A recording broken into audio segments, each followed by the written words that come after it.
What is up, Techno fam? How are you guys doing? Chana D, your Techno Dad here with my special guest today, Cody from Home Theater Hobbyist. What is up? What's going on? How you doing, Jana? Oh man, I'm great, dude. Oh, well, I'm tired of shit, but you know, I'm great. Yeah, in fact, after this stream, I get to sleep for 2 hours, and then I got to go to work at 11 tonight, 11 my time. So, yeah, long day. Tuesday's my longest day. You know. Yeah. It's been a busy day here too. I had stuff going on and did some stuff with the family real quick, and now I'm here. Sweet. I got to shoot some stuff tonight too if I can. Oh yeah. I shot some stuff. I did some sales calls, all kinds of craziness. Now, if you guys haven't seen his channel, definitely check it out. Ooh, 29,000 subscribers, almost at 30K, huh? Yeah, it's taken a while to get there. I haven't been doing as many videos as I'd like to do. So far this year, I'm kind of behind on my videos, which makes me sad, but it is what it is, you know. Yeah, I took kind of I put out 20 videos in December. So wow. I took a little break. Yeah. It's not easy. People think this is easy stuff, but it's not. And see, this is what I was talking about. I see you got these dev techs. I'm a little jelly. I'm a little jelly. That's cool. Yeah. That's actually the video I'm working on. It's taking me a little while to kind of get to it, but I'm working on it right now, trying to finish shooting it, and hopefully it'll be out this weekend if I can get it finished. So very cool. Very cool. That's right. You guys check out Cody's channel. Link is down in the description. And who do we have here in chat? We got Tony, Greg, Adir, Chris. What's up, Chris? Chris says hi. It's me, Chris. That's fantastic. Tristan is here. Doing it the right way is not easy. That's right. All right. So I remember. Mike, what's up? Bravia Core 80 megabits per second. Ooh, that's interesting. Yeah. That's interesting. So, I remember when you were on the Daily Hi-Fi podcast, you did mention that, you know, you were doing a comparison between streaming and physical. So how did that go? Let us know. Yeah. So, a few years ago, I did a video where I was talking about, you know, how much basically I prefer physical media over streaming media. Like, I watch streaming obviously, but I do prefer physical. And so I just wanted to do a comparison between the two. And for the video that I did, I've done 2 videos, I guess, so far. One was on Jurassic Park, and I wasn't even streaming the physical. It's actually Blu-ray to 4K for Jurassic Park. Sure. But I just did one for Coming to America. That's right. You were wearing the McDowell's shirt. Yeah. It's your favorite movie, right? One of your favorites? It's one of my favorite movies. And it was good to do the comparison. I picked that movie because I just bought it on 4K, and I heard that it looked really good.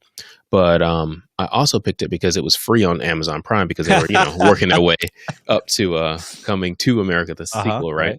And so I was kind of curious as to how it was going to look, if it was going to look good, bad, whatever. So I did the comparison, and I'm happy I did it, because I learned some stuff about my own system, right? What was that? What'd you learn? Well, I mean, I learned that I need to use my Fire TV Stick 4K. Really? Yeah, because what happened was I tried, the Amazon Prime app on my TV. It's a TCL with Roku built in, and then I also tried it on my Panasonic 4K Blu-ray player. And I just thought I could only get HDR10, but I went ahead and I tried it on the Fire TV Stick 4K, and it turns out I could get Dolby Vision along with, the best audio possible. And what I learned really from that was that people that have like Samsung TVs or whatever, Amazon also pushes out HDR10 plus, but they don't really advertise it in the little description that they give you with the video, right? They say 4K, UHD, and HDR. And so I just assumed it was HDR10. And so I guess the main thing that I learned from that is, based on the service that you have and what devices you're using, that is really going to heavily depend on what kind of quality that you're going to get. And yeah, they may be pushing it out in HDR10 or Dolby Vision or whatever, but you may never know. And so anyway, so that was that. And so I'm happy about that. I did it just because I learned some things. But really what I found was that it's actually streaming is really close to physical media, but physical media still seems to kind of be a little bit better in the details. And one of the shots I think I put in the video was a sign that was kind of in the background, and you could see and read the sign just a little bit better on the disc versus the streaming service. But I mean, is that a real big deal? Probably not. But yeah. I think it all depends. You know, what do they say? Beauty is in the eye of the beholder, right? Mm-hmm. So it's basically up to whomever. And, you know, so, I mean, I'm a huge physical junkie, but Friday night, right?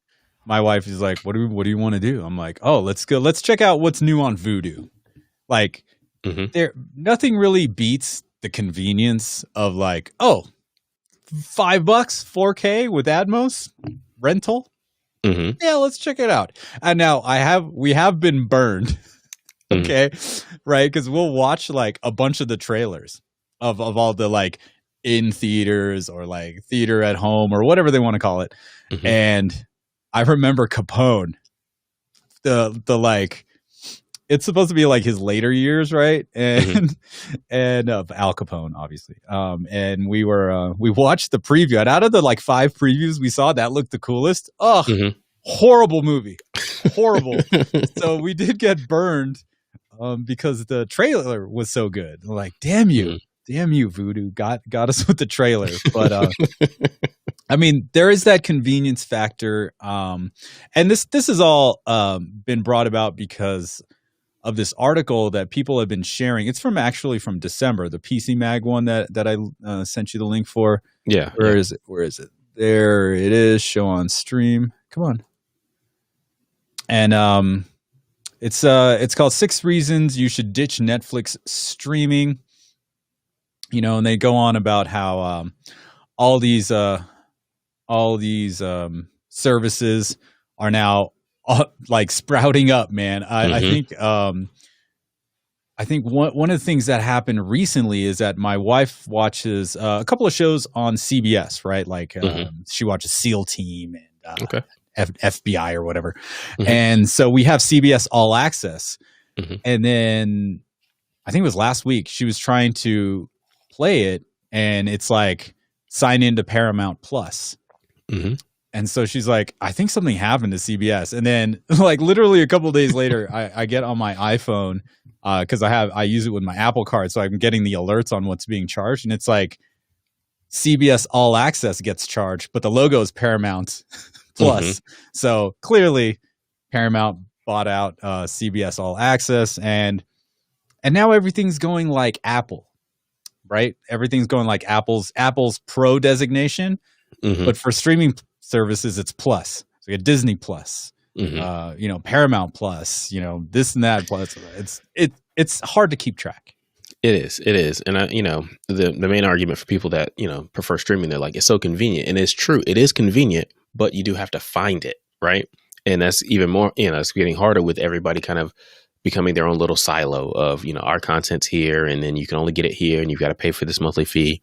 And, you know, thankfully right now, it's only a month to month. They're not trying to put you in a 2-year contract or anything like that, like the cables. But if that happens, then, you know, I don't want to have to pay for a whole year of Paramount Plus or Disney Plus or whatever just to watch one movie, or, you know what I mean? It's just, I don't know.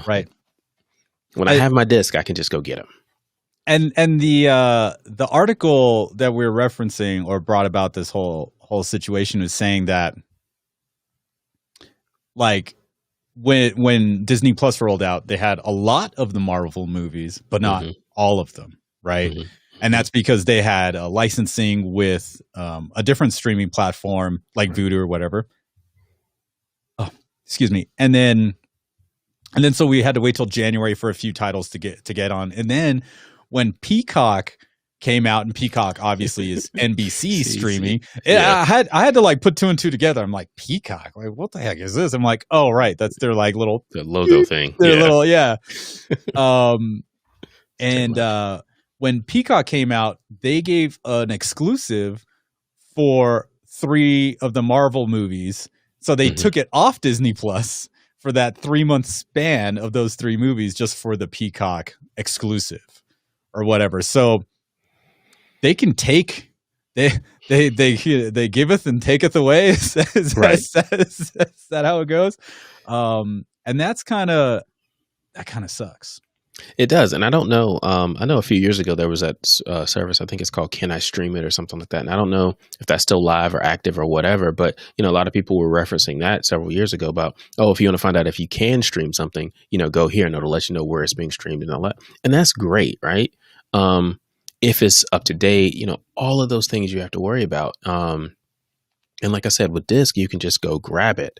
And I think that's one of the key things. But I really do think that, streaming is kind of what I'll call the big fat middle of the bell curve. It's like you can find most of the stuff that you want in streaming, but those edges, you may not find it, those obscure shows, when I did a video a couple years ago, just talking about why I like physical media.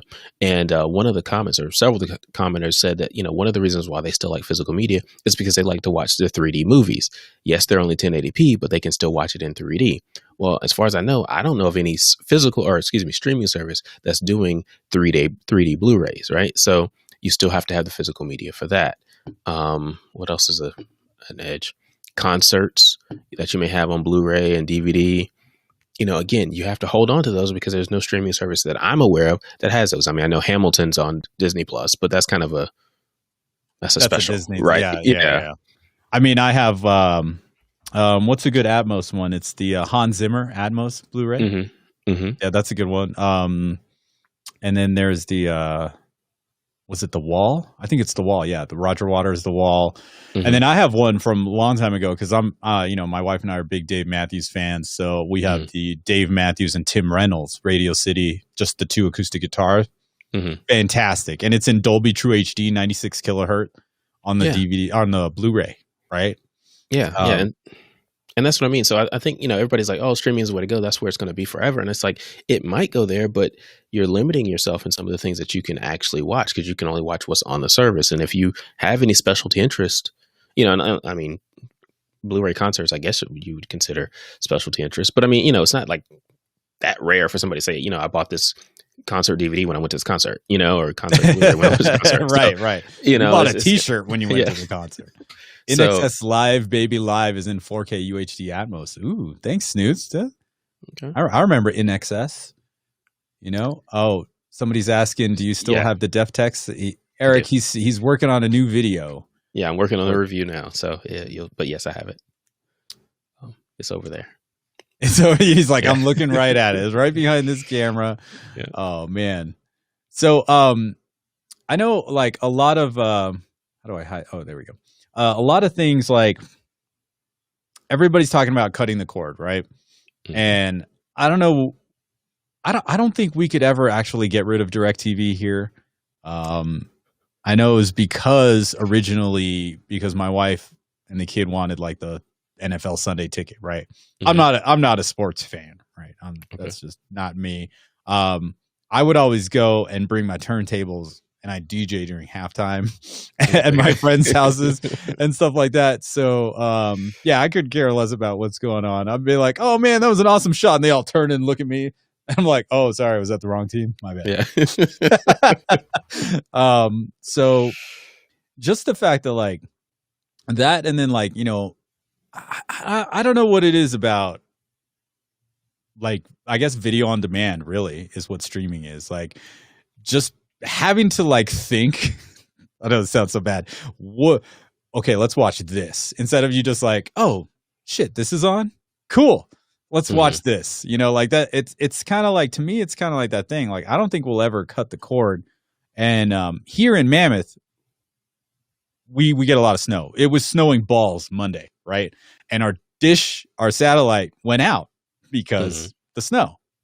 So I can't tell you. So we've tried both Sling and Fubo. We're on Fubo now. Absolutely like ridiculously bad.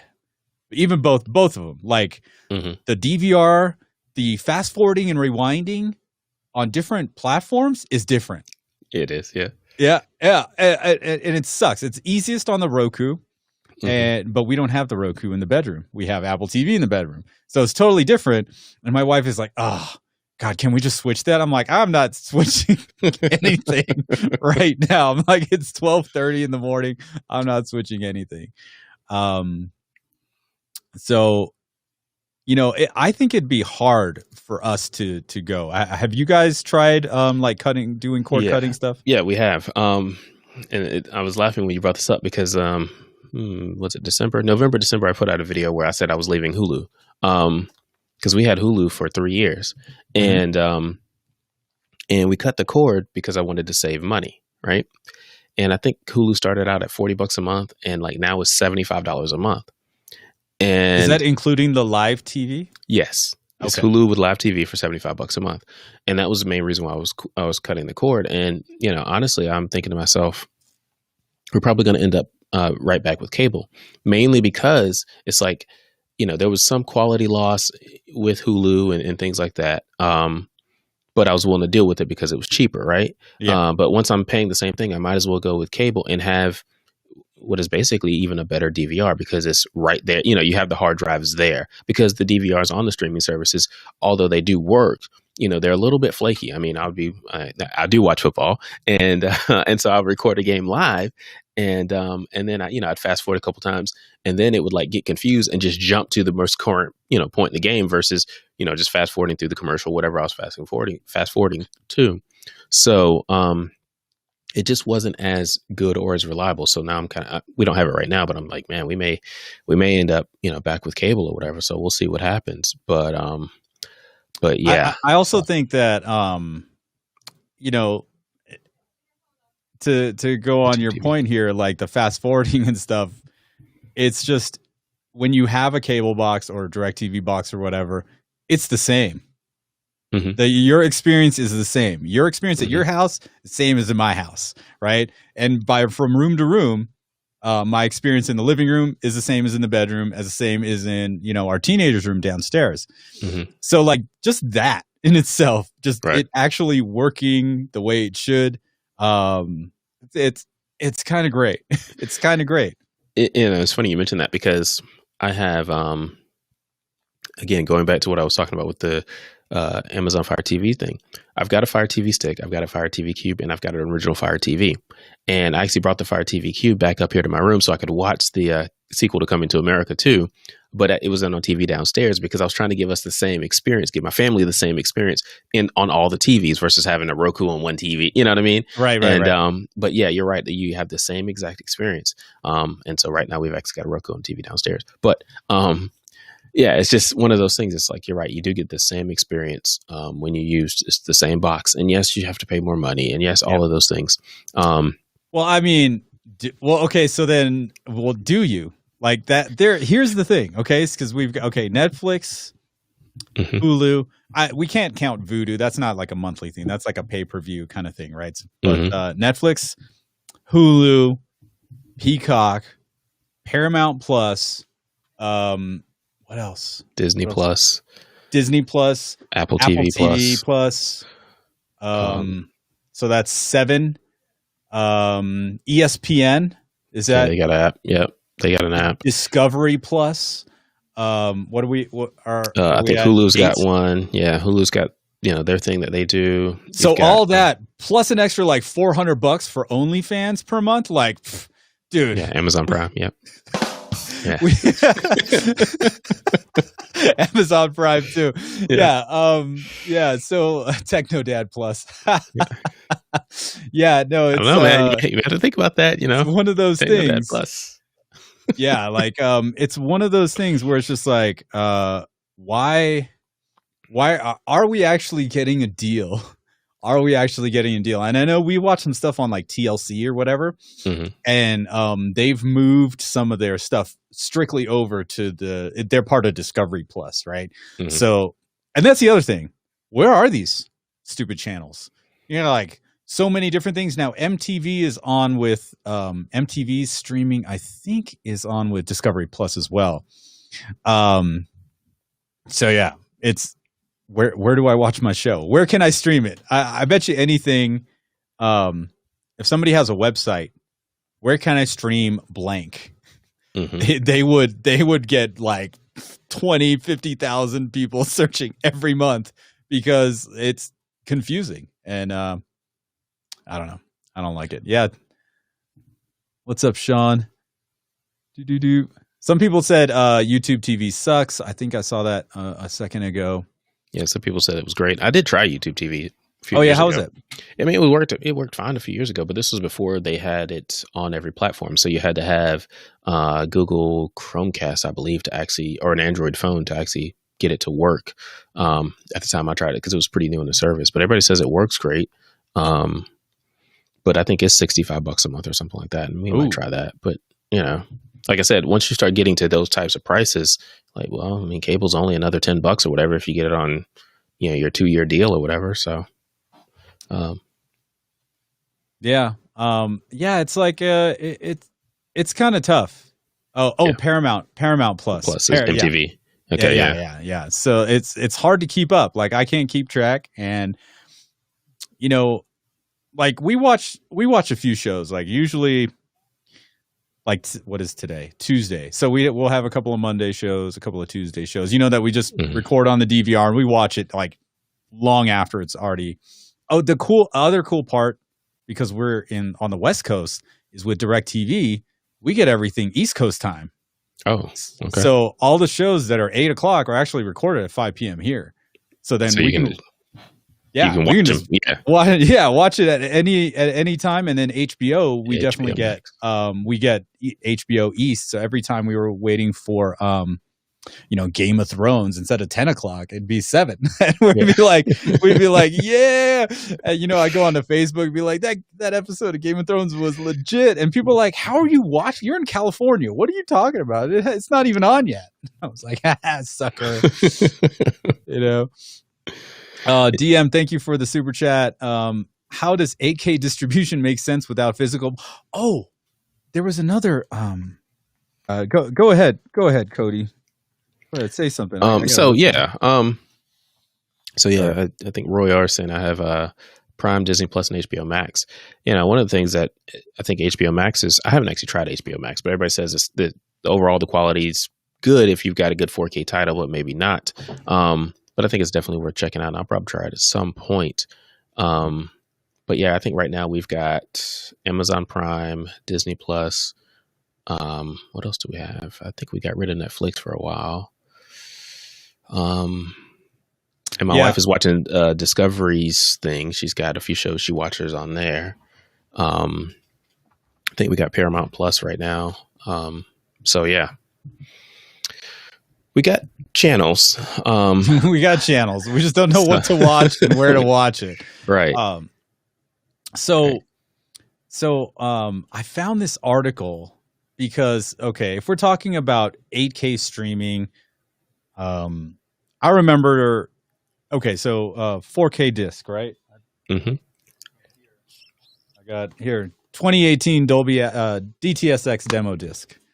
This guy is on a 50 gigabyte disc, right? This is on a 50 gigabyte disc, but you can get a BDXL that's 100 gigabytes, right? Mm-hmm. That's what majority of movies are coming out on, 4K. So how do we deliver 8K, right? It's got to be a new codec, right? Or triple layer disc or something. Mm-hmm. Or a disc. Well, I think the BDXLs, the is that a triple layer? I think that's a triple layer already. Okay. But check this out. Like I saw this and I was just like, what? I gotta go over here to show on stream and then change it. Boom.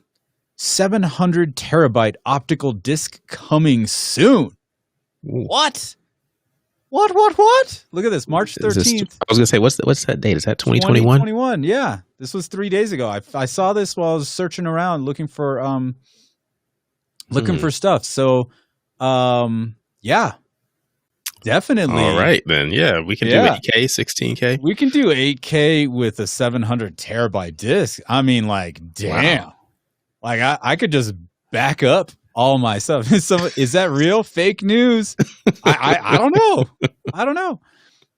The basis of the new solution is a new nano composite that combines graphene oxide particles with upconverted nanoparticles. The research also states that these discs will reduce costs in the long run as they work with a lower cost laser readers. Interesting.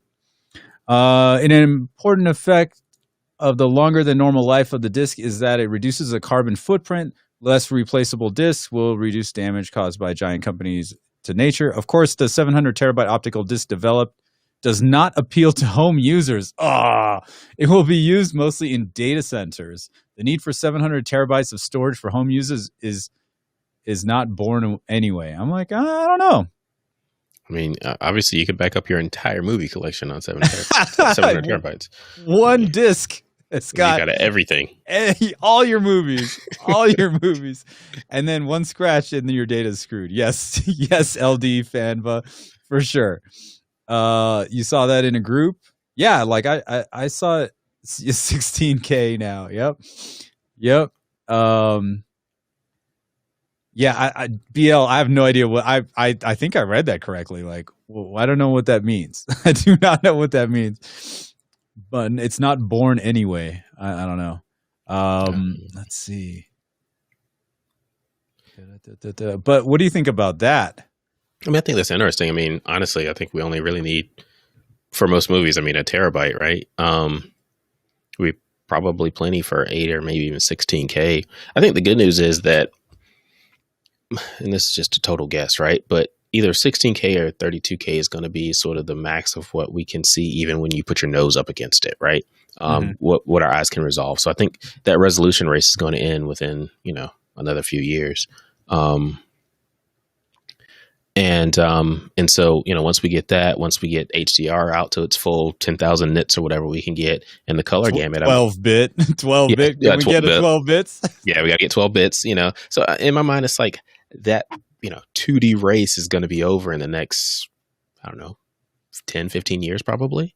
If you look at how quickly our TV tech has been progressing over the past 20 years, like basically every 5 to 7 years, we've been getting a double in resolution or something like that. So, next 15 years or so, we'll probably be done with the 2D race. Now, obviously you can go into holograms and all of those things, and that's a whole different situation.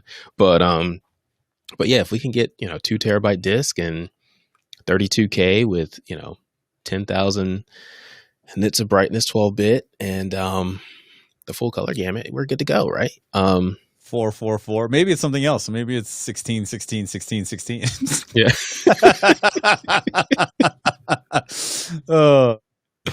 Yeah. Man. So, I mean, but yeah, like I said, I think, once we get that, we're good. And so I don't know how much space you'll need on a disk for that, but I mean, if they can do 700 terabytes, then they should be able to do the 2 or 3 terabytes we need for that. Keep that physical media going. Right.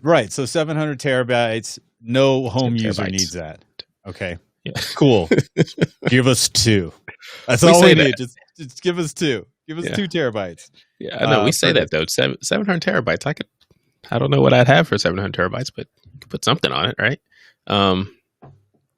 You know what I used to do when I was I felt like I needed to keep all my like raw footage and my exported videos, so I would buy a 4 terabyte drive for like $100, like the little the Western Digitals and all that kind of stuff. Yeah.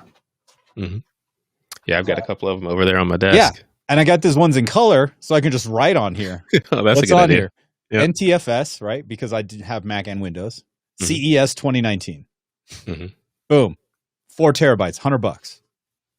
I have like 10 of these things.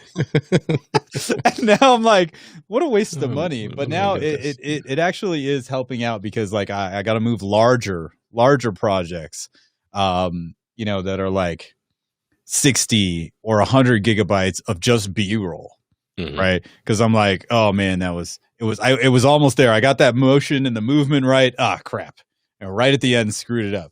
Got to do it again. I'm sure the struggle is real. Yeah, it is. It is. I mean, before I was smart, I would just like you said, export everything, and I wouldn't delete the render files. So those are big disks. Those are big files. Now it's like at least delete the renders, and then you get some of that space back. But yeah, trying to archive stuff just in case you need it. And every now and then I'll go back and open it up and pull out a file to add to something. But a lot of times I'm like, man, it might just be easier just to shoot this one more time. What I'll do is if I had something in a previous video, I'll just go to my video on YouTube, put it in 4K, expand it, screenshot. That's it. Wow. Like, okay. Yeah, because sometimes it's just like it's just too much. And like, okay, now where did I put it? Yeah. You know, if that 700 terabyte disk was a rewritable disk, ooh. Yeah, now we're talking. We're talking. What's everybody saying in the chat? Jesus, what would 32K would look like? Awesome. What are you guys even talking about? Physical media is king and will always be king. Yes, Reginald. Yes, Reginald, for sure. But Spaceballs and Shrek going to 4K. Ooh, nice. I know. What do you think about? Do you like the older movies coming out in 4K? I do. I really do, because they can look so good. Do you think they look better than some of the newer movies that have a lot of that are like effects laden and only mastered in like 2K? I do. I do think they look better. And you know, it's funny because it's like, since you have so much resolution, sometimes you can actually tell that they are on a soundstage. You know, with certain things, you're like, that is actually a soundstage, and you just didn't have the resolution to see it before. But at the same time, I'm actually looking forward to. I think it's like the 10 Commandments are coming out here either at the end of the month or some point. I was like, I should probably buy that because I'm actually kind of curious to see exactly how it's going to look. You know, the special effects of 1956 or whatever it was when they made that movie. How it's going to look on 4K. Because one thing I actually have not seen, and everybody says it looks amazing, is The Wizard of Oz. That, you know, they did the 8K transfer and all. I didn't see that. An 8K transfer for Wizard of Oz? Yeah, I think they did. They took an 8K master from the 70 millimeter negatives or whatever, and then they, you know, downsampled it to 4K. And I meant to buy it, but I never did. And so I'm kind of curious to see how it looks. But yeah, older movies in 4K when it's done right, I think they just look spectacular. Was that who is that in 10 Commandments? Is that Charlton Heston? Yeah. Like I said, I just saw that on Amazon yesterday, day before, or something like that. And so I was like, I may have to pick that up because I'm kind of curious as to how good it's going to look. But I'm really happy that they are going back and doing older titles. And I mean, like I've got Jaws in 4K, and I mean, it looks excellent. Really? Yeah, I love it. I hadn't seen it in years, and it was like, man, that thing. I don't know if I can watch that again. You didn't like it, or? No, it's just like I think for me there's a huge time constraint on a lot of things today. Oh yeah. So I got to make sure the time I'm investing is worthwhile, you know. Yeah, I'm totally with you. Because so for instance, you're talking about streaming. Right now I'm trying to watch The Expanse, and you know, a few people in the channel are like, hey, you got to watch it. So I'm like, I'm trying to invest, but it's like 5 seasons. And so it's like, oh man, I gotta like really invest in this. I don't always have the time. And it's just like, I'm watching that. And it's like, I should be working on this review. I should be, you know, doing something, not like sitting here watching.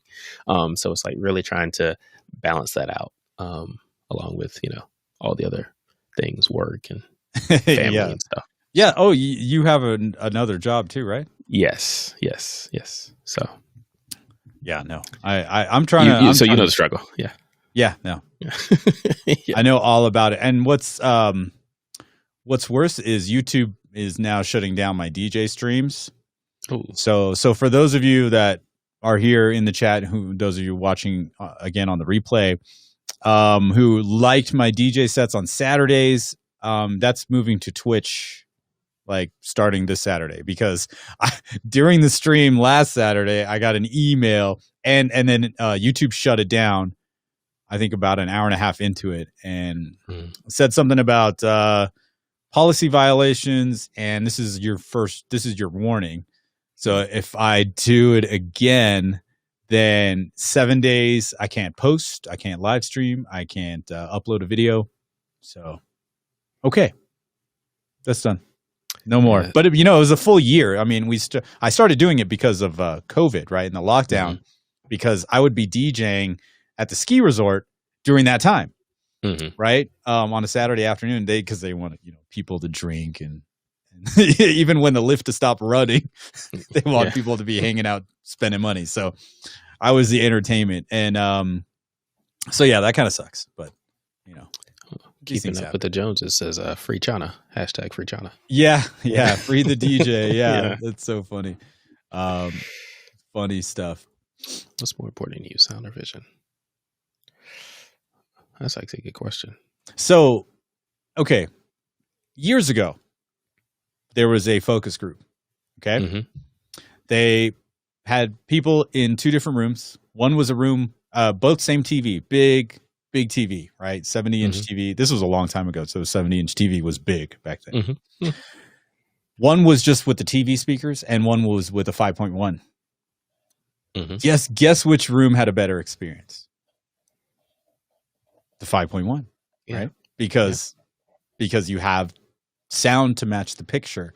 So Ian, to answer your question, I actually prefer a better sound over picture. If it was gonna be, if I was gonna like watch something, and I had the choice, okay, average sound system versus awesome TV, or average TV with awesome sound system, I'm going sound.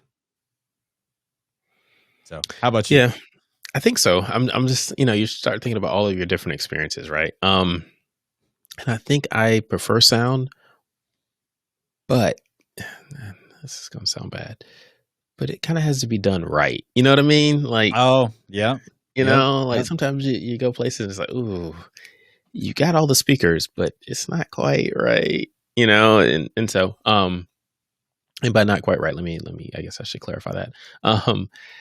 Sometimes people have their subs just too loud, and it's just overtaking everything in the room. And it's like, it's not balanced, right? Right. It's overly bassy. Right. And people are like, oh, you like subs, so you must have like a ton of bass. It's like, no, I actually I like it to be balanced. I want to hear all the frequencies. Or at least all of them that I can hear. So I think sound is definitely very, very important, but I think video is also very important because I just think about the transfer or the transition from VHS to DVD. I mean, that was huge. It was like, whew, and even going from DVD to Blu-ray was huge, but I think VHS to DVD was just, wow. That was a big jump. That was a huge jump. So, I think, no, it's all good. The jump from Blu-ray to 4K Blu-ray, not as huge. Right. Not as huge until, I think the biggest jump or the biggest benefit, right, exactly, HDR. HDR is, I think, the biggest thing. Because, I mean, and it sucks, man, because they're just doing this stupid nonsense with resolution because it's the easiest thing to do. If we get a 12-bit panel, which, Samsung is, toting that they do like a pseudo 12-bit panel on their higher end TVs, which are expensive. But I would like to see more of 12-bit panels so we get a better color gradient as opposed to 8K. 16K, or maybe they'll go to 12.5K first. Oh, they may have to if they can, but I don't know if they can pack all the pixels in there. They'll definitely do 16K and try to push it. But yeah. I mean, I think HDR is huge, and like I think we talked about on Daily Hi-Fi, I'm looking forward to all the new TVs with specifically the plasmas with the higher light output. The OLEDs. Yeah. I know Mike from My Gadgets World. He has an A90J. I think he measured it at 1300 nits. So that is official, somewhat official, more so because I mean I know they had that thing out there from I think it was China. Somebody said 1350 nits or something like that. But 1300 nits, that's going to be great. So yeah, I mean, but again, I guess getting back to the original question, I think sound is more important, especially now. But back from when we had VHS to DVD, I think maybe video was more important back then. But yeah, I think today's sound is more important because I mean, again, once you get to like Blu-ray status, like that's pretty good. It's pretty good. For the most part, I mean, a 1080p, even on a 4K TV, if you have a Decent upscaler. Yeah. Like it looks great. Yeah. Hey, I'm not like, oh no, this isn't 4K. Right. Like, who did this? You know? Yeah. Turn that trash off. Yeah, right. Len, just to answer your question, I mean, you got a MRX 740 deal in the works. I liked it, dude. I liked it. You can get 11 channels of processing. It'll only power 7 channels, I think.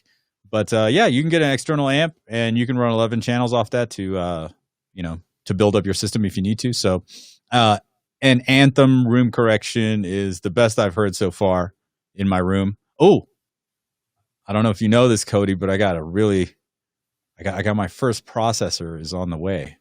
Oh, really? Yes. Oh. I'm so excited because I can do 15 channels.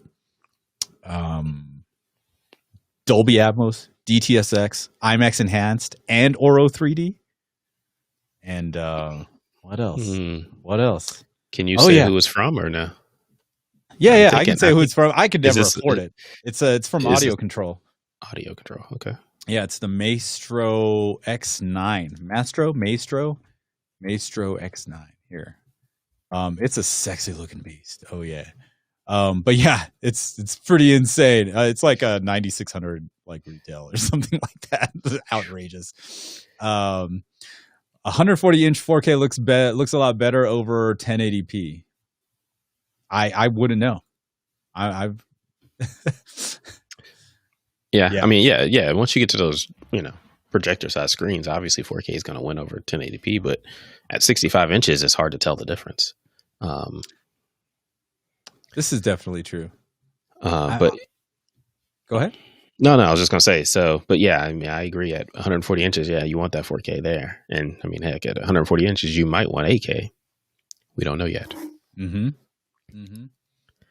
Yeah, look at this guy here. I think these are all renders, but look at the back of this. So I can do RCA or XLR. So I have XLRs upstairs. If I want to bring it down here in the studio, it's all RCA. So totally works out. But this is like different level stuff. And of course, Dirac Live. With Dirac Live bass management or whatever. No 8K, no 4K 120. None of that stuff, but that's okay. I will live without it. But it's probably upgradable, right? They'll probably, if you send it back, they'll upgrade the board to 4K. Possibly. I'm not sure. They have they put out like, every 4 years or so, Okay. Yeah. I mean, I don't think there really isn't much to actually put into that other than the HDMI board. Like that thing's got everything. Like it's got those ESS Saber DACs from the Oppo 205. So I don't think, I don't think they can like really put a whole lot in there. But yes, it's like, why stop there? Make a move for Trinov. Well, I mean, the 16 or the 32, altitude 32, man. Well, the thing about it is I checked out the back of it and I was like, it's only XLR. So that's a hindrance for me putting it in here, this is where I need it because I'll be setting up the 916 here in this room. Have you seen the little speakers that I got? I have not. But, then that means you just got to upgrade your amplifier to have your amplifier accept XLR dude, it's a 16-channel amplifier, bro. Like, that's 16 by 50. Yeah, well, Oh, shit. This is it right here. This is one of them. Okay. So there's going to be 15 of these. Nice. Yes, nice and small. So that I can actually get it to where all my ear level speakers are at ear level. And they're the same speaker. Like that's insane because we can have the same brand with the same tweeters and all that kind of stuff, but having it all the same, dude, it's crazy. It's crazy in here. It sounds the sound quality. These aren't the greatest, obviously, they're not like my Martin Logan X Stats upstairs. So the quality of sound is better upstairs, but the surround sound experience is much better down here. So yeah, and I mean, you're doing 15 speakers. It's probably better to go smaller, in most rooms, right? Like most people don't have the space in a room to do 15 speakers. So you're probably going to have to go with a smaller speaker just to get it all in there. And honestly, it'll probably sound amazing. Cause I mean, you've got you've got everything, right? You've got the wide, you've got everything just kind of. Yeah. And it's just the one chair. Screw everybody else. Right. Screw everybody else. BL Swagger, no tweeters on theirs. The 5.25 inch, they go from 90 hertz to 17,000. So not full range, but I don't really need it for full range. I just need to get the experience of what it's at. Now I do have some issues with getting the height channels figured out in here, but once I got that, it's gonna be cool. Be cool. Because I mean, you're gonna have a full 9.1.6, right? Yeah, and you know what's interesting? In the AVRs, they're not actually height, like on the back of the AVR. In the like you have a Denon, mm-hmm. So it says front height, rear height, mm-hmm. but on the back of the AVR it says height 1, height 2, mm-hmm. right? Because if you step up to the bigger AVR, it says height 1, height 2, height 3, right? Mm-hmm. So if you think about 6 height channels, my height 1 is at the front of the room, your height 1's at the front of the room. My height 2 is in the middle of the room. Your height 2 is in the back of the room. Mm-hmm. What does that do to Atmos? How does Atmos interpret my extra 2 as opposed to the like standard of 4? Like, how does that work? Like, who decides what Atmos is doing at that point? And yeah, you were saying like the sound is different. People like to turn up the bass or do all that kind of stuff, right? And I was gonna say, not all Atmos is created equal. Right. You got. He's got some fans. Cody's got some fans. They're like, hey, Cody, hurry up, man! It's time for autograph time. I wish.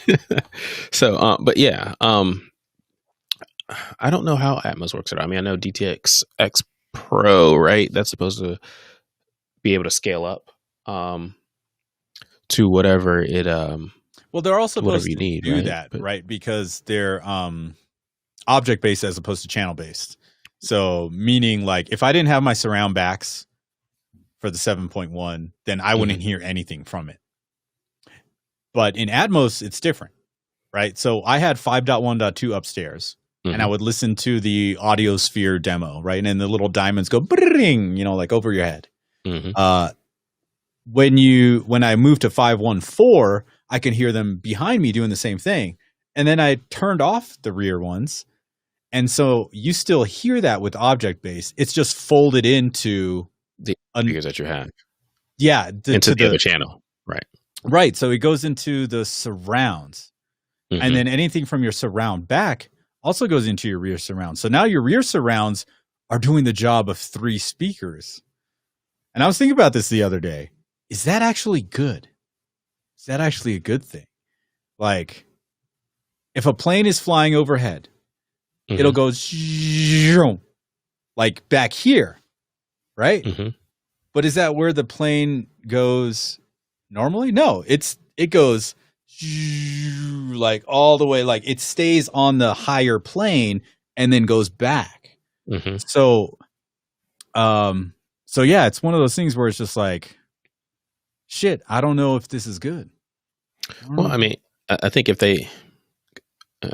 basically what you're getting to is you need more speakers in your room so you can fill out that plane. That's the first thing, right? And then you need Atmos and DTSX to actually know that you can have up to 32 channels and then just keep that plane going, I don't know if you can get 32 speakers in your room, but I think you should try.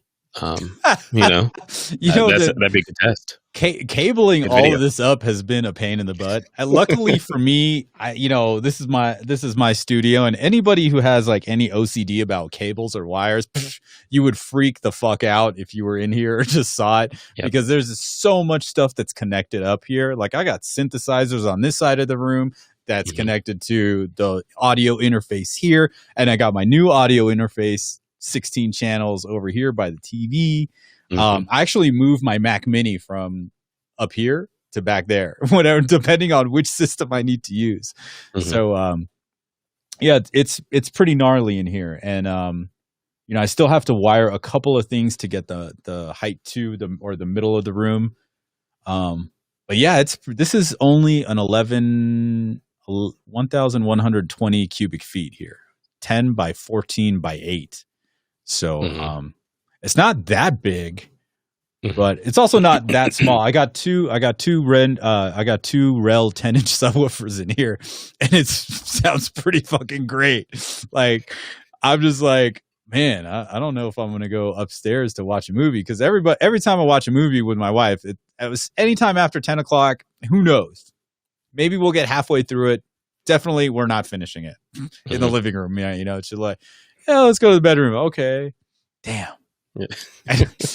We don't get to watch the like climax of the movie out here. I gotta go back to like fucking TV speakers, and you know how that goes. Yeah. I mean, I'm with you. I'm the same way. It's like if you are OCD about cabling, this is not the room for you. Because I've buried as much stuff under the carpet as I can, but at the same time, just being the fact that you have to move things in and out, like you can't just totally hide everything, to the 100. Because sometimes you do need, multiple cables, or you just need a little bit more length because you actually have something next to something because you're testing it out, right? So that's just, kind of, I guess, inside baseball for us. But yeah, it's just always trying to figure out your room and what the next standard is going to be. I think I am looking forward to. I mean, I couldn't do 9.1.6 in here, just because of the way I have the room set up. But did you possibly have wow. Tristan. Wow. Yep. That's right. There we go. That's all you need for that comment. That's the most appropriate one. Could you run front wides in your room? Yeah, actually I probably could. From an Atmos standpoint, I'd have to move my chairs back a little bit. I need to do a tour video of this room at some point. Yeah, that'd be cool. But yeah, I could probably do wides. I don't know. But as far as Atmos is concerned, because you want your left and your right to be outside of your seating space, and so it'd have to be behind where I have it now, just based on how the ceiling in this room is kind of set up. But yeah, I could probably do wides. I don't know how much benefit it would be, but I could actually set it up to see. I just want to try it. That's I want to try it. Like that. That's really my only. It's kind of selfish. I just want to try it. Like, who knows? And even though, like the Denon, which one do you have? I've got the X4400H, so it's a couple years old now. Yeah, so even that one, X37, X47, even though it's 11 channels, we don't have that opportunity or the flexibility, shall I say, to run front wides, right? Because I don't have surround back upstairs, so I'm at 514. Why can't I have 714 front wide instead of 714, surround back? So I know with the new 6700H, you can run front wide. So you have to get into a receiver that's like $2,500 first just to try it. Those Anthem that you tried, aren't the HDMI or aren't the connections assignable there? So you could do front wide. I mean, now it's like $2,500 or more. It's not? Okay. You'd have to go with the 15 channel one, which is $3,500. The new 1140. And last year's or the previous generations, the 1120 was a max 11 channels. Okay. And then I remember on the 720, which I still have, it's just collecting dust. That thing, it powers 7, but it's not as flexible as the Denon's, right? Mm-hmm. To where I have to power the rear heights if I want 11 externally power. So normally I would power 5. Hey, Queen Bee, what's going on? Oh, just so you know, Queen Bee, what do you call it? The DJ stream is officially moving over to Twitch. Oh, Andrew Santos also. That's only going to be on Twitch. Otherwise, I'll get in trouble by the YouTube media police. What's up, Jonesy? Gorilla Jones is in the house. What is up, buddy? Long-time subscriber. Love to see the long-time subscribers still popping in. What the hell was I talking about? You were talking about your going with the heights and so normally I would power all 5 ear level speakers with the external amplifier, so I have them on the same like power level, and then have the AVR run the Denon, run the heights. Yep, well, that's actually what I'm doing. Yep. Yeah. Okay. Yeah. It makes sense, right? Yep. On the Anthem, you don't have that flexibility. If you want to go 11 channels, you have to externally power the rear heights. So it was like I powered my front stage and the rear heights. All those got 180 watts per channel. I'm like, oh, that's kind of late. So yeah, so that's actually what I'm running right now. Because I've got the monolith 7-channel amplifier. Oh, and so I've got a 7-dot system in here, and it's running all the floor stuff, and then I'm just using the Denon to run the heights. And it, it's totally fine. Totally fine. Yeah. No, I like that. I like that flexibility. You're kind of going pre-pro amplifier separates, and you're kind of not. You still got your foot in the amplifier realm, and then you don't need to buy all that. 1140 can assign all 15 channels. Yeah. No, I was talking about the 720 and the 1120 from the previous gen Kanga. By the way, what's up, Kanga? I forgot to say what's up, man. Kanga. Let's see. Jerry Ramirez. Look, that comment looks interesting. I have my rear surround speakers in the ceiling behind me, and I hear the plane overhead and behind me in my Atmos setup. Interesting. I wonder how would that work in like the, what do you call it? In the like ampersand area, or like where would you place that in the Denon diagram? That's kind of weird. Yeah, but I think, with this new processor, I think you should try out, the DTS X Pro and see how it handles your 9.6 or 9.1.6, and also just try it, against something that's not, something Dolby Atmos, to see which way the plane flies. Well, I don't know. I don't think the Maestro came out in 2019, so I don't think it has DTS X Pro. X Pro, okay. Yeah, so I guess there's a reason to upgrade. they go the Maestro X10 or whatever, or maybe 2 X's, Maestro 1010. Yeah, it's so much to do, man. I know. I was gonna say, what are they gonna come up with next for us to buy? Like it just never ending assholes. Like, what the fuck? People are always like, when should I buy? I'm like, you can always wait till the future. There's always going to be something better, or you can just put a stake in the ground now and then plan to buy again in 5 or 6 years. Yeah. That's what I say. That's what I said. That's what I said in this one video about AV receivers. Like, you gotta, something new is always going to come out. So just gotta plant your flag. That's a great way to say it. I just said you got to take a stand. Yeah. I was like, screw you guys. I'm going to take a stand and buy something. Damn it. So I said in-floor speakers. Yes. Isn't that like butt kickers or whatever? Burial subs. Yeah. Like butt kickers, or like I know I used to at this restaurant at the ski resort, they had exterior waterproof subwoofers. 2 big, like weird looking white things, like kind of like domes, almost like imagine a stormtrooper helmet, just a little bit taller, 18-inch drivers in them, and they were out on the deck. So they were, snow would fall on them, rain, whatever. And dude, those things would bump like crazy, just like damn, outdoor weatherproof subwoofers. Yeah, you know, nice. So they'll be able to put that in the floor anytime, sometime soon. But SVS is probably working on that tech right now. Yeah, right. Have you heard the new sub? Did you get one of those? Or I have not. I did ask for one though. I want to hear it. Because I'm really curious how it's going to sound compared to the PB1000 Pro, which I have one of those, and also did the SB1000 as well. So I haven't had a chance to try any of their Pro subs, so I'm actually really curious to hear how they sound. What's your thoughts? I can't wait either. I had the SB1000 a few years ago, and I mean, it was good. It was just up in my living room, so 4,300 cubic feet. 12-inch driver, single sealed. It was rough. I mean, I turned it up.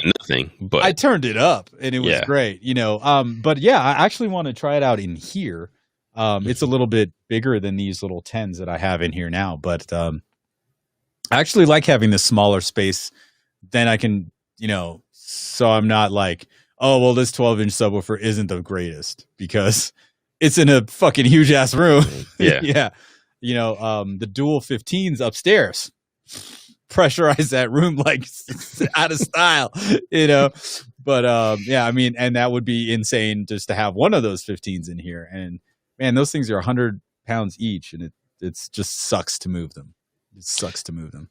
Yeah, that's honestly like like the 16 Ultras and all that kind of stuff. It's like I'd love to have those in my room, but you can't move them, and I need to be able to move them so I can actually test other speakers, And so it's just like, I don't know if I could go that big just because I can't move them, and I really don't need that much in this room. But if I wanted them, it's like I have to think about that at least. There's always that thing, like, but it would be kind of cool. Yeah, it would be nice.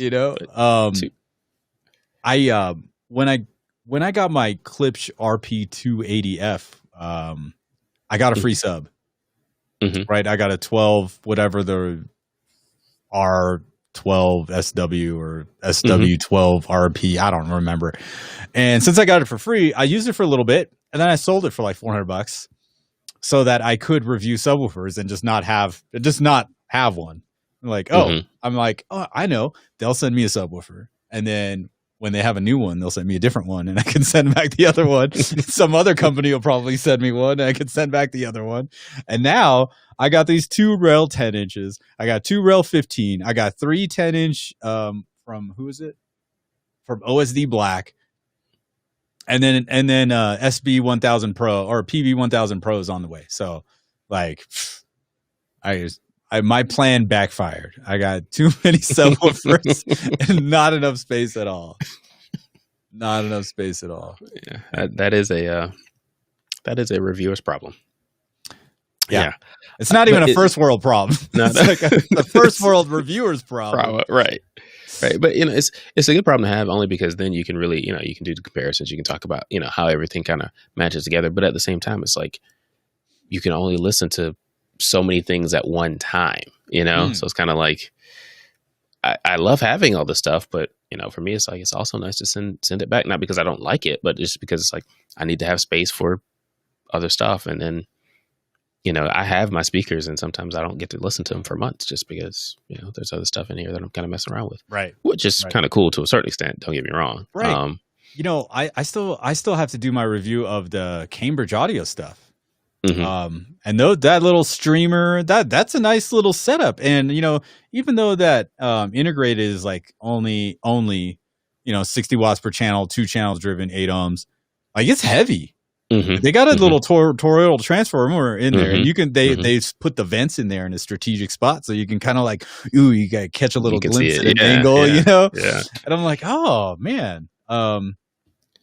Yeah, so we'll set up the CXN or the CXN and the CX-A81, I think it is. Yeah, I have the 60. 61. The 80. The 80 is the 80 watt per channel. Yeah, 2 channel driven one. But super sleek. The remote control was interesting. You get the exact same remote control with both products. Yeah, and you can control both of them. You only need one of them because you only need one, both of them. Right? It's like they supply it just in case you just buy the streamer, or just in case you just buy whatever, and then they have the little sections. I'm like, oh my gosh, This is exactly the same. I'm like, oh. Yep. They're also they're supposedly sending me their new DAC Magic 200. Mm-hmm. Mm-hmm. Yeah, So, I got that press release. Yeah. Yeah, I can't wait for that. So they're doing an 8-channel DAC on each side. Mm-hmm. Right? So what? What? Like, hey, first of all, why? Secondly, fucking why not? Like, you know. So I can't wait for that because I actually have some some headphones. I got some Odyssey Penrose, not the Penrose, Odyssey. They're more expensive ones. Some sort of planar magnetic headphone. They're like $900 for the pair, but it's only 1/4 inch, and they don't have like they don't supply like an 1/8 inch to 1/4 inch at all. So I'm waiting on that DAC Magic 200 because I can't unless I'm upstairs in the living room or plugged into a DJ mixer. Like I don't have anything 1/4 inch, so very annoying, very annoying. But hey, I'm looking forward to that DAC Magic. But yeah, there's a lot of stuff, man. There's a lot of stuff. Oh, there was this question. Thank you, DM, for the super chat. How do you normalize all movies and music sound on an AVR?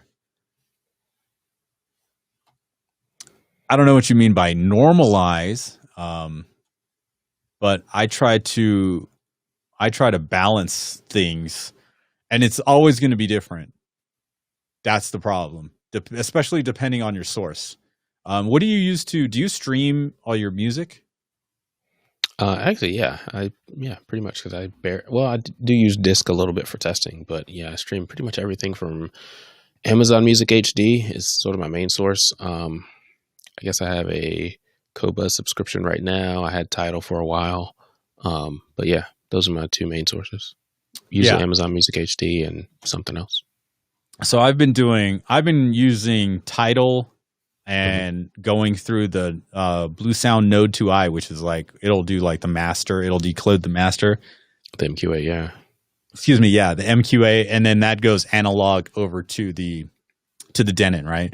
So using that setup, everything is pretty much the same.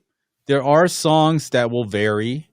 And then depending on the genre, I guess, I'll go into option and bump up treble or bass, depending on the genre of the music, right? A lot of the stuff that isn't like, EDM or like, pop/EDM, sometimes I'll turn that bass up like, 3 dB just because I want a little bit more, it's like soft piano stuff.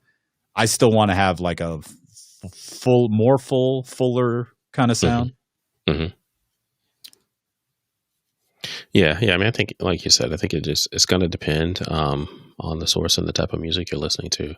And you can go in your AVR and tweak the settings if you want. Yeah. See, he's saying, constantly tweaking the AVR settings. Yeah, pretty much. I talk with Joe about this like all the time. Even before we started Daily Hi-Fi, I'm like, hey man, could you get pretty much any speaker to sound good in your room just by messing around with treble and bass? He's like, yeah. It's like there's no doubt about it. You can make it sound good just by tweaking. And I think it just depends on how much you want to tweak. That sounded weird. But yeah, it's true. Depends on how much you want to tweak. I mean, same thing with like headphones. Now that a lot of them are coming with the apps where you can actually mess around with the EQ and stuff like that. It's like, you might not like it out of the box, but once you can mess with that EQ, like it makes them sound better or makes them work to your liking, I guess I should say. Right. Because everybody's like, oh, well, I like the V-shaped curve, and other people like, I hate that. That's terrible. It's like, gone are the days of those big 12-band equalizer for each side. Like my uncle's old Fisher, like full-on rack system. Yeah. And man, he would make that some music sound like absolute trash too. Like sometimes like a lot of people just didn't know what to do with it. They were just like, oh, let's do a V. Yeah, let's suck out all the mids. Yeah. Suck out all the mids, put the high, boost up the bass and the highs. I don't know. Yep. And, you know, but some people love it, you know, and that's the thing. So, oh, that sounds like, yeah, no, you need to, like you said, you can't kill the mids because that's where your vocals are coming from. You know? That's where everything is coming from. Actually, these guys are these are 990 to 17,000, right? And Michael Jackson's Thriller was mixed on something like that, and that was one of those albums where it sounded good on everything because they just it was just all mid heavy. It's all mids. Yeah, bass did go down lower, trebles did go higher, but that main sweet spot sounds good on your phone, sounds good on crappy headphones, sounds good on good headphones, sounds good on your hi-fi system. So yeah. Someone said, I love the 10-band EQ and Winamp. Winamp. I haven't thought about that in forever. Holy shit. Well, it was funny, like I put all the so I have a bunch of demo discs from going to these shows, right? So I have the Atmos 2016 and 2018 demo discs, and I was just like, you know what? Let me just grab all the M2TS files and just put them up for my patrons on Patreon, right? And I'm on a Mac, so I would just compress it, and it comes out as a zip file, and then I upload it, and somebody's like, hey, I have Windows 10, and this says this zip file is like not valid. It wasn't corrupt. It was just not valid. I'm like, crap. Okay. So I go to my PC here and I'm like, what do I use to zip this? I'm like, oh, WinZip? Is that still a thing? And sure enough, I download it. I'm like, oh man, this thing's still going. Oh, Winamp, WinZip. Like, fuck, these things, old ass software still kicking. Still works. Still kicking. Yeah. And then so it was really weird. So I zipped it with WinZip and then posted it up in the Patreon section for my $5 patrons, for those of you that didn't know. Patreon.com/technodad if you want access to all that stuff. And yeah, the one guy that had trouble with it, he downloaded it and was like, oh yeah, this works perfectly. I was like, okay. Because, I went through the trouble, Cody, of actually uploading every individual file and then linking to it and organizing it. And I'm like, fuck, this took like 3 hours. Yeah. Son of a bitch. And then it just like the WinZip thing worked. So yeah, well, and somebody just mentioned 7-Zip. I'd forgotten about 7-Zip because that was also another. Yeah, I remember that was a Windows thing too. PKZip? What is that? I haven't heard of PKZip. Oh, I have heard of 7-Zip. Craziness. All right, well, floppy drive music is where it's at. Look, Roy, do you I'm sure you remember Zip Disk, right? I do remember Zip Disk. Yeah. Floppy drives are what, 1.4 meg, something like that. 2.8 maybe, 3.2, 2.3. I forget. I think floppy disk storage. Let's see.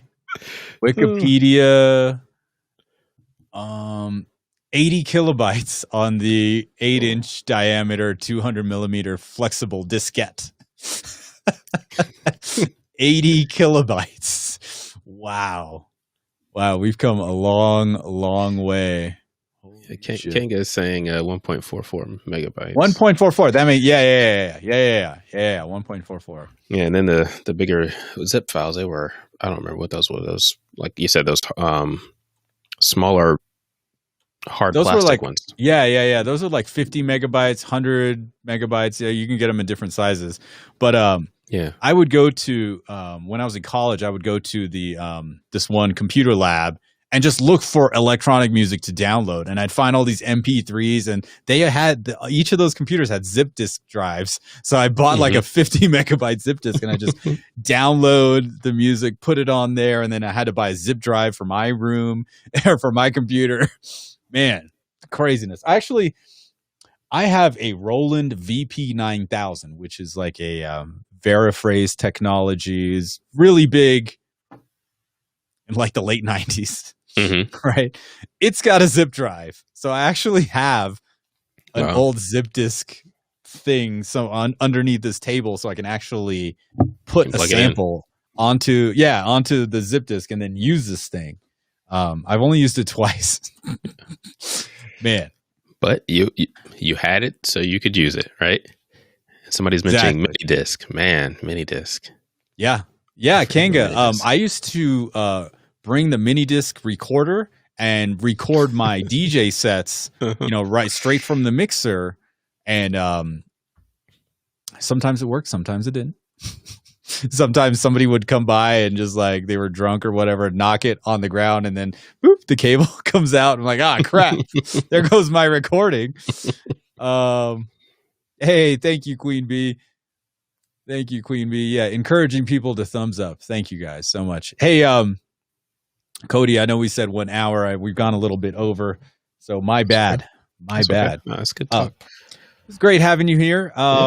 So final thoughts on what we talked about. What's our topic today? Streaming or physical, or what do you think? I still prefer I still prefer physical media. I just like it. I don't have that anxiety in the back of my head about, buffering or anything like that. So that's my preferred way to go. But obviously there's a ton of content on streaming that's just not on disc. So I'm going to watch The Mandalorian on Disney Plus, so it is what it is.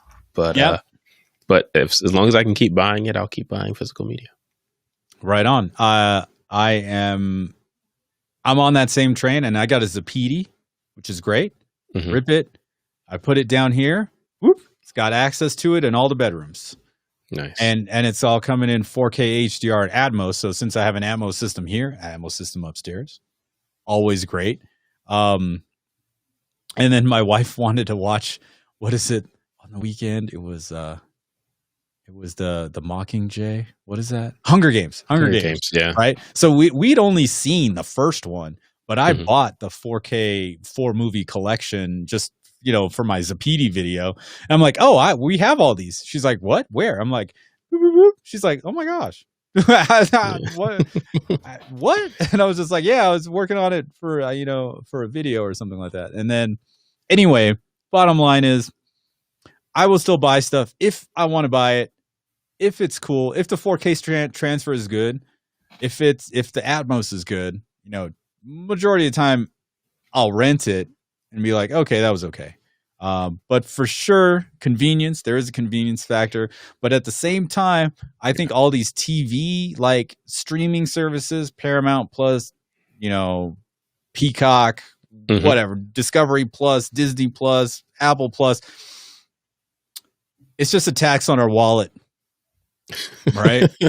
Like I don't know how many of these things we need to have, but it's starting to piss me off because for the most part, if I have DirecTV and they're like, log in with your service provider to CBS, like, we get all this, we can access the video on demand stuff. We can access this and that with our DirecTV account. Right. Right. So I do think it's a tax. And I mean, at some point there's going to be some sort of consolidation. And the worst part is, who knows? My fucking internet went out at 3:00 today and I was shitting a brick because I'm like, how am I going to do this live stream with Cody if my internet's out? Like, what? Yeah, that's always if your internet goes out, you're done, But at the same time, like you said, with physical media, it's just there. You pay for it one time, and as long as you keep the disc in good shape, you're good to go. Yeah. And I'm motioning over here because I have a stack of discs. A whole thing. Yeah, no, I mean, a whole stack of. That's why I like the which one was that? Oh, Ford versus Ferrari. Nice, yeah, it was a good movie. I like that. A lot of bass in that. A lot of LFE when you're in that car. Yeah, the car race scenes is fantastic. Yeah. What was I gonna say? Oh, that's why I like the Zapiti because I don't have to look for a disc. I don't have to worry about damaging it when I'm putting in the thing. And usually my dumbass will take out John Wick, and be like, ooh, Ford versus Ferrari. Put John Wick in the Ford versus Ferrari case. Put in Ford versus Ferrari. And then close move the player to a different room because I got to test the TV. Got to test the TV over there to do blah, blah bullshit. And then all of a sudden I'm like, oh, Ford versus Ferrari. Open it up. It's John Wick. Shit. Yeah. Where was it? There was a time where I could not find John Wick 2 for the life of me.